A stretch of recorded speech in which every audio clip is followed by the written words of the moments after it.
बेटी तो पराई होती है। एक इमोशनल कहानी। एक शहर में अनिल नाम का एक इंसान रहता था।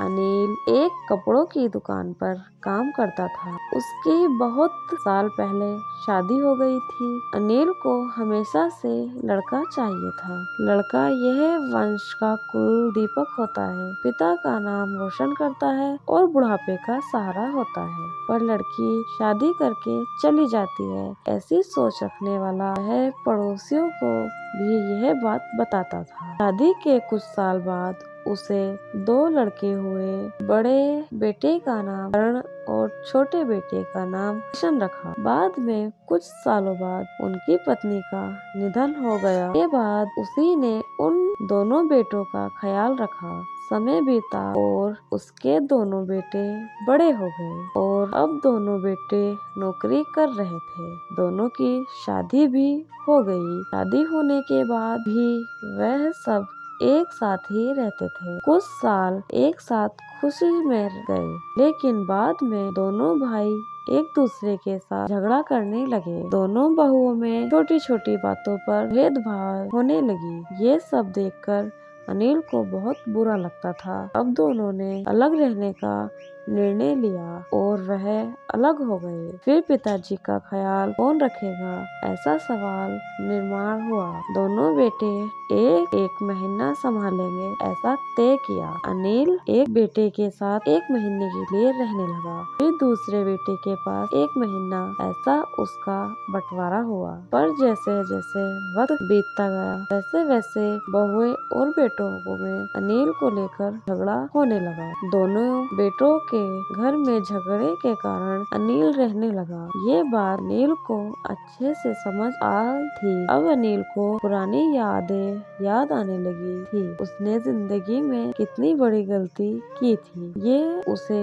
अब समझ में आ रही थी। पर अब इसका क्या फायदा। आखिर दोनों बेटों ने पिताजी को वृद्धाश्रम भेजने का निर्णय लिया। एक दिन दोनों ही पिताजी को लेकर वृद्धाश्रम में गए। वहां जाने पर सभी औपचारिकता पूरी कर के पिताजी को मिलकर वह दोनों अपने अपने घर वापस चले गए। बेटों के घर जाने के बाद अनिल बहुत रोने लगा। के बाद वृद्धाश्रम के कई लोगों ने उसे समझाया, पर वह बहुत दुखी हो गया था। अनिल को वृद्धाश्रम में आकर 8-10 दिन हो गए थे। वह किसी से भी बातचीत नहीं करता था और एक पेड़ के नीचे बैठकर विचार में मगन रहता था। वहाँ के लोग उसे पूछते थे, पर उसने किसी को भी कुछ नहीं बताया। कुछ दिनों में वह एक व्यक्ति से थोड़ा बहुत बोलने लगा। बाद में दोनों की अच्छी दोस्ती हो गई। एक दिन वह दोनों बैठे थे, तब वह व्यक्ति अनिल को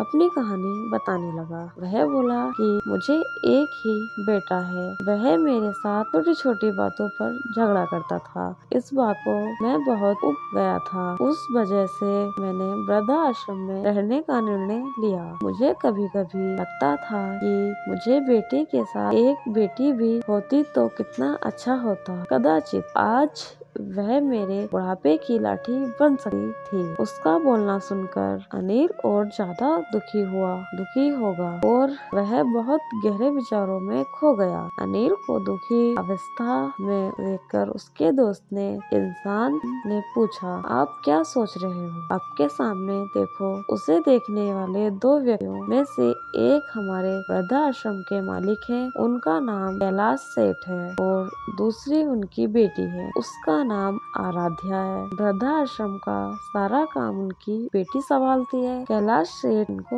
एकमात्र बेटी थी। बेटी माँ और पिताजी से बहुत प्यार करती थी। उतना ही प्यार वह वृद्धाश्रम के हर एक व्यक्ति से प्यार करती है। नील सिर्फ उसकी तरफ देखते ही रह गया और उसका मन और भी ज्यादा दुखी होने लगा। रात होने लगी थी। हर एक वृद्ध अपने अपने रूम में जाने लगे। अनिल भी उसके रूम में जा आता है। रात का खाना जल्दी खाकर सब लोग सो जाते हैं। अनिल को उसका भूतकाल याद आता है। अनिल की शादी होने के बाद से पहली बेटी हुई थी। उस वक्त उसे बहुत गुस्सा आया था। पत्नी के मना करने के बाद भी गुस्से में उसने बेटी को उठाया और दूर जाकर उसे वहाँ छोड़ आया। पर अब पछतावा करने के सिवाय रास्ता भी नहीं था। अनिल को रात भर नींद नहीं आई। दूसरे दिन वृद्धाश्रम में एक छोटा सा प्रोग्राम था। हर एक जन जल्दी उठा है और अपने अपने काम में लग जाते हैं। दोपहर को सब लोग हॉल में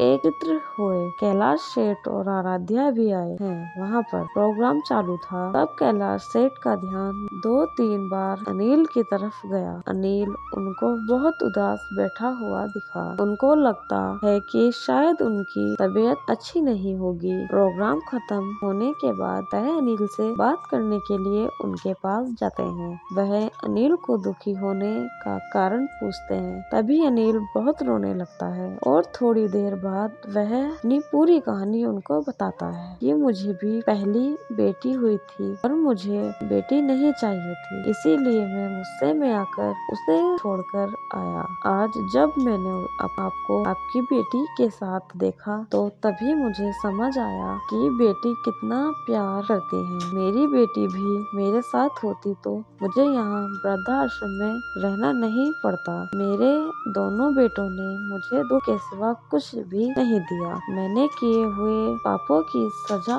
आज भी भुगत रहा हूँ। अनिल की सब बातें सुनकर कैलाश सेठ को मन में बहुत दुख हो रहा था। दुखी होकर वो अनिल को बोलते हैं कि यह मेरी बेटी नहीं, मुझे यह नदी किनारे मिली थी। मैं उसे घर ले आया और बहुत प्यार से बड़ा किया। मैं और मेरी पत्नी उससे बहुत प्यार करते हैं और वह हम दोनों से भी उतना ही प्यार करती है। पूरी कहानी सुनने के बाद अनिल बोलता है कि मैंने मेरी बेटी को भी नदी किनारे मंदिर के पास छोड़ा था। यह सुनकर कैलाश सेठ को थोड़ा गुस्सा आया और वह वहाँ से निकलने ही वाले थे। तभी उसी वक्त वह अनिल को पूछते हैं, आपकी बेटी का बर्थ मार्क वगैरह आप बताते हो क्या? अनिल ने तुरंत जवाब दिया, हाँ बता सकता हूँ। उसके बाएं हाथ पर और पैर पर एक उंगली ज्यादा थी। ये जवाब सुनकर कैलाश सेठ को विश्वास होता है कि आराध्या उसी की ही बेटी है। यह सुनकर कैलाश सेठ वहाँ से चला जाता है। वह चले जाने पर आराध्या वहाँ पहुँचती है और वह अनिल को बोलती है कि मैंने आप दोनों की पूरी बात सुन ली है। आपने मेरे बारे में जो भी कहा वह सुनकर मेरा मन दुखा है। एक पिता खुद की बेटी के बारे में ऐसा निर्णय ले सकता है? यह सुनकर मुझे बहुत बुरा लगा। आपने जो भी किया वह बहुत गलत था। आपने मुझे बेटी बोलने का अधिकार खो दिया है। मैं आपकी बेटी होकर भी आप मुझे रास्ते पर छोड़कर चले गए थे और मैं उनकी बेटी ना होते हुए भी उन्होंने मुझे पर जान निछावर कर दिया। इसीलिए वही मेरे सच्चे पिता हैं। आप इस वृद्धाश्रम में रह सकते हैं, पर आज आपने उनके सामने जो बोला है वह फिर कभी भी उनके सामने मत बोलिएगा, क्योंकि आज तक मैंने उनको इतना दुखी कभी भी नहीं देखा। इतना बोलकर आराध्या वहाँ से चली गई। अनिल सिर्फ आंखों में आंसू लाकर उसकी तरफ देखता रह गया और अपने नसीब को दोष देता रहा। दूसरे दिन सुबह किसी को भी ना बताते हुए अनिल वृद्धाश्रम छोड़कर चला गया।